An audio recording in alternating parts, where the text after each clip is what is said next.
আমরা তো সকলেই জানি যে আমাদের দেশের নাম ইন্ডিয়া বা ভারত, কিন্তু আপনি কি জানেন ইন্ডিয়া বা ভারত ছাড়া আমাদের দেশে আরও বিভিন্ন নাম রয়েছে?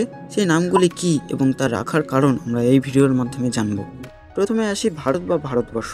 ভারত নামটি উৎপত্তি হয়েছে হিন্দু পৌরাণিক রাজা ভরতের নামানুসারে। কথিত আছে যে রাজা ভরতকে এই অঞ্চল দান করা হয়েছিল বলে এই দেশের নাম ভারতবর্ষ। এরপর হচ্ছে ইন্ডিয়া। ইংরেজিতে ইন্ডিয়া কথাটি সিন্ধু নদের আদি ফার্সি নাম হিন্দু থেকে এসেছে। প্রাচীন গ্রিকরা ভারতীয়দের বলতো ইন্দোই বা ইন্দাস, যার অর্থ হলো সিন্ধু নদের অববাহিকার অধিবাসী। এই ইন্ডাস শব্দ থেকে ইন্ডিয়া নামটি উৎপত্তি হয়েছে। এই প্রসঙ্গে বলে রাখি, হিন্দু বলতে কোনো ধর্মকে বোঝাতো না।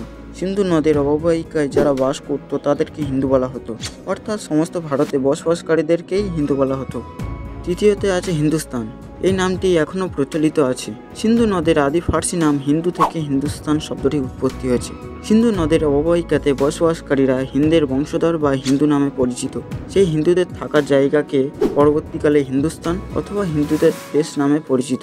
চতুর্থ হচ্ছে আর্য দেশ। আর্যগণ ছিল একদল কৃষি কর্মকারী যাযাবর জাতি, যারা আফ্রিকা থেকে বেরিয়ে সারা বিশ্বে বিভিন্ন জায়গায় ছড়িয়ে পড়তে থাকে। কথিত আছে তাদেরই একটি দল কোনো এককালে ভারতবর্ষে আসে এবং বসতি গড়ে। মূলত তাদের হাত ধরেই সিন্ধু সভ্যতা গড়ে ওঠে। এরূপ আর্যগণ ভারতবর্ষে বসতি শুরু করলে এর নামকরণ হয় আর্য দেশ।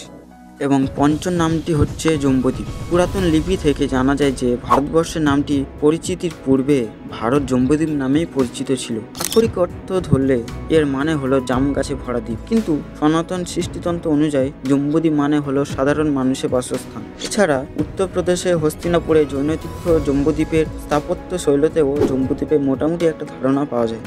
এবার প্রশ্ন হচ্ছে কোন নামটি সঠিক। আসলে সব নামগুলোই সঠিক, কোন নামটি ব্যবহার করা হবে তা নির্ভর করবে প্রেক্ষাপটের উপর। বর্তমানে আন্তর্জাতিকভাবে ইন্ডিয়া নামটি বেশি ব্যবহৃত হলেও ভারতীয় সংস্কৃতি ও ঐতিহ্যের সাথে ভারত নামটি আরও ঘনিষ্ঠভাবে যুক্ত।